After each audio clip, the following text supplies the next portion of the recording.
আসআলুল্লাহ আল আজিম রব্বাল আরশিল আজিম আইয়াশফিয়াকা আইয়াশফিয়াক। জি, আসআলুল্লাহ আল আজিম, আমি মহান আল্লাহর কাছে যাচ্ছা করি, কামনা করি, রব্বাল আরশিল আজিম, যিনি মহান আরশের অধিপতি মালিক, কি আইয়াশফিয়াকা, যেন আপনাকে তোমাকে আল্লাহ আরোগ্য দান করেন, শিফা দান করেন। আপনার ছেলে হোক, আপনার স্ত্রী বলেছেন। আরেকটি দোয়া পড়বেন রোগীর পাশে, সেটা হচ্ছে সান্ত্বনা দেওয়ার জন্য, লা বাসা তাহুরুন ইনশাআল্লাহ।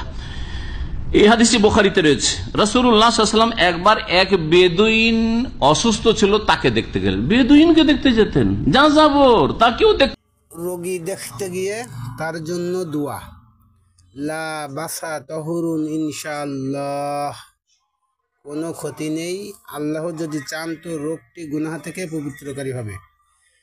বুখারী।